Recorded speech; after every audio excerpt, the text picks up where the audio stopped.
Salve e benvenuti a Gormitology. Io sono Jack Sunset e siamo al secondo capitolo di videogiochi gormitici. È da parecchio tempo che non faccio un video di questa rubrica e il motivo per cui la ritiro fuori adesso è che sia meglio completarla il prima possibile, perché ho il terrore di scordarmi tutto di questi videogiochi. E anche se ho già registrato i gameplay e posso rigiocarli in qualsiasi momento, sono sicuro che non mi andrebbe mai nella vita di rimetterci mano. Oggi parleremo di Gormiti, Agguato nella Valle e Gormiti Game Arena, i picchiaduro dei Gormiti. Ma prima volevo farvi sapere che, considerando che faccio uscire un video ogni 2 settimane, eccetto qualcosa di semplice fuori dallo schema principale, ho intenzione di caricare i gameplay completi, senza tagli, senza modifiche, su YouTube in modalità privata all'interno di una playlist pubblica, come ho fatto con le host. Metto la playlist nelle schede, credo qua sopra, non mi ricordo se lo specchia la webcam oppure no. Se non lo faccio, ricordatemelo nei commenti che cerco di rimediare, oppure lo metto in descrizione. Metto anche un post della community in cui metto il link o vi avviso che l'ho caricati. I gameplay montati usciranno poi solo quando non saprò più cosa caricare al posto degli unboxing. Basta così con l'introduzione. Sigla!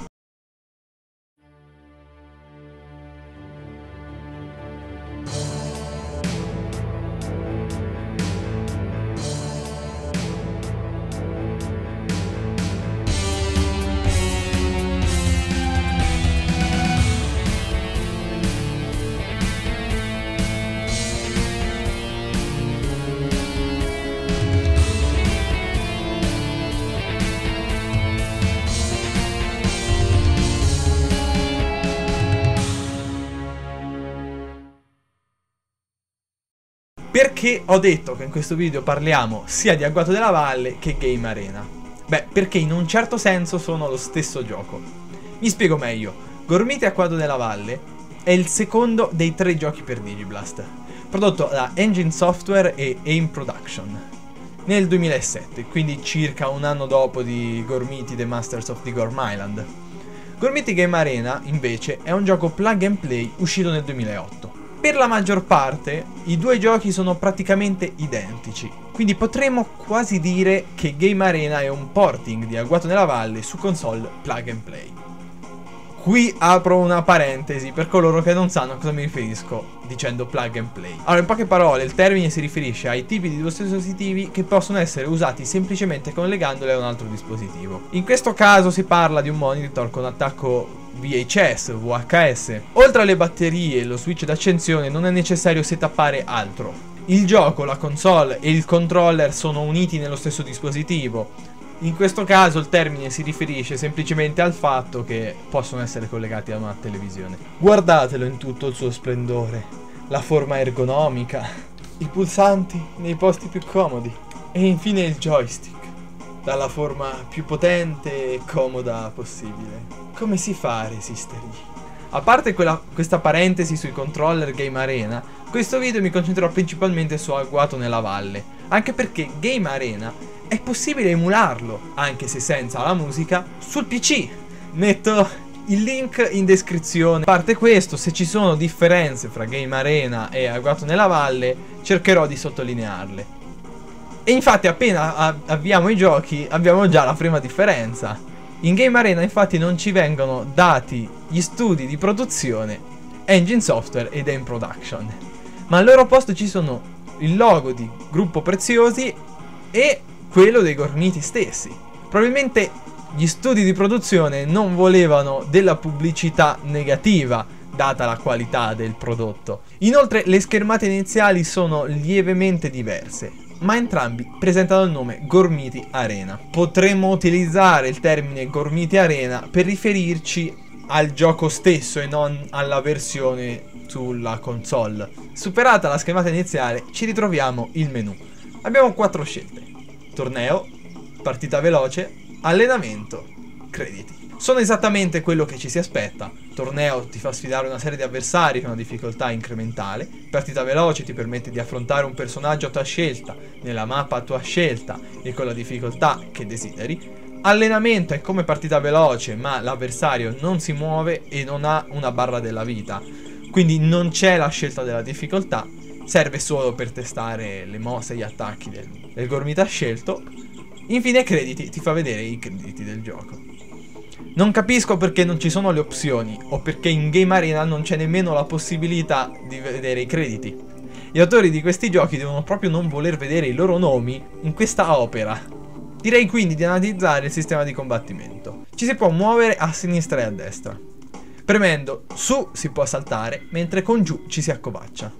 Con A si dà il pugno, con B il calcio e con C ci si para. Tenendo premuto sia A che B si carica la barra di energia e una volta piena si può utilizzare l'attacco speciale premendo A, B e C. Ci sono massimo 3 colpi speciali per round. Il round finisce alla meglio delle 3, quindi vanno usati con cautela anche perché se si subisce danno mentre li si usa la mossa viene interrotta e l'uso viene sprecato. Inoltre si possono usare le combo, ogni gormita ha 2 combo e sono tutte diverse tra loro. Se non sono troppo piccolo dovrei aver scannerizzato il foglio con tutte le combo dei personaggi e messo a schermo, spero di averlo fatto. Direi che per il combattimento in sé ho detto tutto, l'unica cosa che ci rimane è il torneo, che non ho approfondito apposta per parlarne alla fine. Allora, in base al gormita che scegliamo all'inizio del torneo, i turni sono diversi per ciascun gormita. Ci ritroveremo ad affrontare tutti i gormiti del gioco in round alla meglio delle 3. E in un ordine scelto senza un criterio apparente. L'unico gormita che non affronteremo sarà il nostro. Le battaglie sono progressivamente più difficili, fino ad arrivare agli ultimi 2, dotati di statistiche esagerate. Ogni volta che si perde un round bisogna ricominciare il torneo da capo. Potrei finire la spiegazione del funzionamento del torneo normalmente in maniera più o meno analitica come ho fatto finora, ma vorrei che voi capiste cosa ho dovuto passare per completare Agguato nella Valle. Dal punto di vista della difficoltà fra Agguato nella Valle e Game Arena c'è un abisso, specialmente se il secondo viene emulato, e questo per un semplice motivo: in Game Arena tutti i movimenti sono più lenti e se il gioco viene emulato lo sono ancora di più. Non è una differenza così evidente e notevole, ma è percepibile nel ritmo delle battaglie.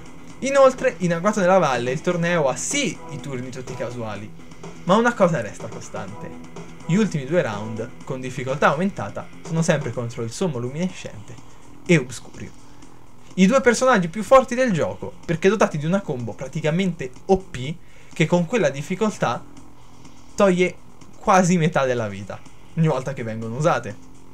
Vabbè, se uso anch'io uno di loro 2, almeno non lo posso ritrovare nel torneo, no? Certo, peccato che non si possano usare. Non sono personaggi utilizzabili in Agguato nella Valle, e se ne si perde anche solo un round bisogna cominciare da capo. Mi pare di averlo detto anche negli altri video sui videogiochi, ma lo ripeto, che non si sa mai. La console e questo gioco mi sono stati forniti da un mio amico. Una delle cose che mi ha detto più volte riguardo di questo gioco era: non ho mai battuto il Sommo Luminescente. E io rispondevo sempre che non dovrebbe essere troppo difficile. Io l'avevo già battuto in Game Arena e non era poi tutto questo problema. Il giorno che mi ha dato il gioco e l'ho provato, ho cominciato subito con il personaggio più OP di Game Arena, Tasarau, dotato di attacchi con una hitbox gigantesca che fanno anche abbastanza male. Nel torneo ho notato subito che questo gioco è un po' più veloce dell'altro, ma la hitbox dei colpi di Tasarau è comunque gigantesca. Quindi ho pensato che non ci sarebbe stato nessun problema e mi ci sono adattato subito. Con facilità arrivo al Sommo Luminescente. Vengo distrutto, schiacciato, non riesco nemmeno a farlo arrivare a metà vita. Ci riprovo e faccio perfino un risultato peggiore. Provo con qualsiasi altro personaggio e niente. Questa situazione continua fino a quando non devo portare il gioco in live. E anche lì, niente. Lascio stare e comincio a portare Masters of the Gorm Island nelle live sulla piattaforma viola. Una volta giocato abbastanza volte, decido di rifare un altro paio di tentativi prima di iniziare Lotta Oscura. Prima live, niente. Decido che nella seconda live, se non riesco, lascio stare. Faccio un primo tentativo del torneo e vengo completamente sdrumato. Ormai senza speranza, ci riprovo un'ultima volta. arrivo al sommo. Combatto e combatto, casco e mi rialzo. E alla fine, sbam, lo sconfiggo. Divento euforico, ma cerco di contenermi. C'è ancora un avversario da battere, Obscurio Mythos, ma lo batto con facilità. Ed ecco lì, la schermata di vittoria. Una schermata inedita in tutto il mondo, per quanto ne so. E poi sblocco il sommo Obscurio, giocabili. E niente, questa è stata la mia esperienza. E adesso posso dire di aver completato questo gioco e posso dimostrarlo semplicemente mostrando i personaggi sbloccati del sommo e Obscurio. E invece no. Perché quei geni degli sviluppatori hanno scordato una cosa essenziale: il salvataggio dei dati di gioco.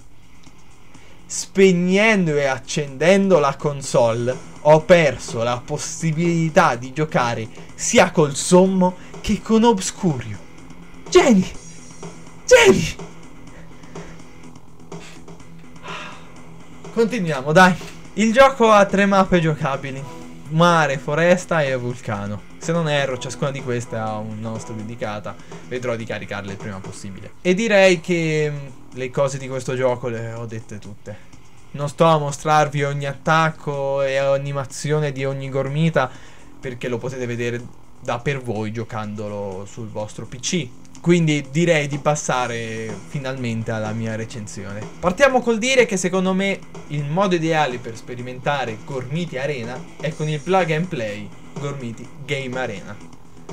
Sul Digiblast è troppo difficile, mentre sull'emulatore è sia troppo facile che senza audio. Se dovessi dare un voto a Gormiti Arena, direi un 6. Questo è un voto totalmente soggettivo, dato sia dal fatto che sono un fan dei Gormiti, che dal fatto che mi piacciono i picchiaduro. I due uniti producono una reazione incredibile nel mio cervello che mi fa dare un voto esagerato. Il voto più oggettivo che gli darei è invece un 4. 3 se consideriamo Agguato nella Valle. I motivi sono molto semplici. Le modalità sono molto limitate, alla lunga annoiano. L'impossibilità di giocare con un amico è qualcosa che mi fa soffrire dentro. Un vero peccato, dato che i picchiaduro sono più divertenti se giocati in multiplayer. Credo che il problema era proprio l'hardware di partenza. Il Digiblast si riconferma la peggior console che io abbia mai giocato.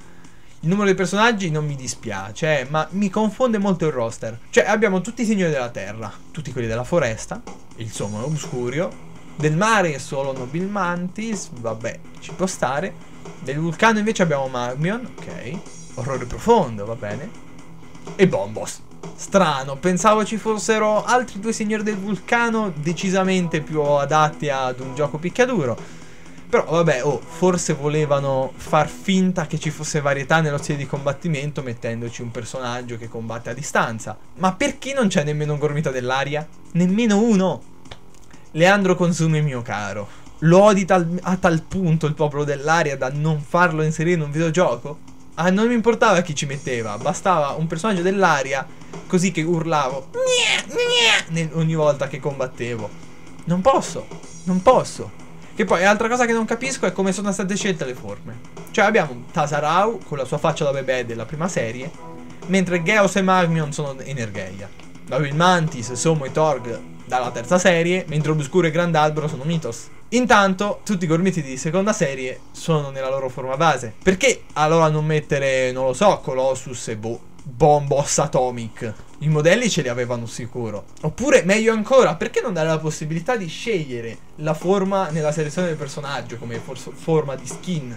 Sappiamo che ne erano capaci, In Masters of the Gorm Island, che è uscito l'anno prima, c'era questa opzione. E la maggior parte di questi personaggi appaiono anche in lotta oscura. Quindi avevano anche i modelli, già tutti i modelli e le texture loro. Quindi, perché?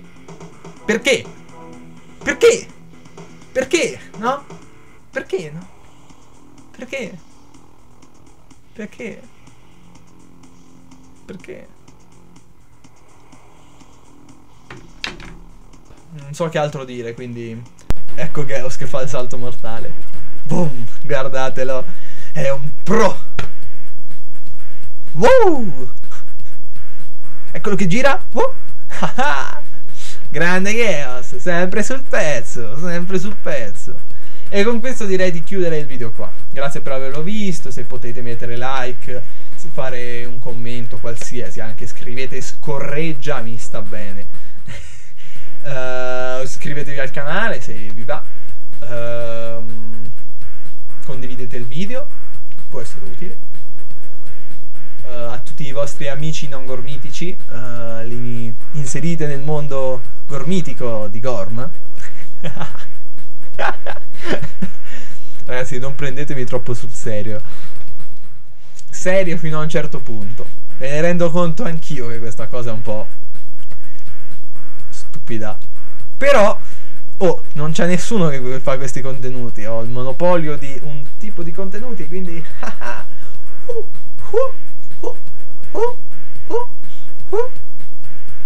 sta mossa al copyright, se non erro, di Usain Bolt, mi pare. Al copyright. In teoria legalmente non si può fare così, però si può fare così, ma è cringe. Quindi evitate, per favore. Il prossimo video di videogiochi gormitici credo che sarà Lotta Oscura, che è l'ultimo che ci rimane della serie Digiblast. Poi ci saranno i giochi DS e Wii dei gormiti. Non ne restano tantissimi, siamo a poco meno di metà. Siamo al 40%. Boh. Offensivo. Questo rutto è veramente offensivo, guarda. Fossi in voi mi disiscriverei proprio perché ho ruttato.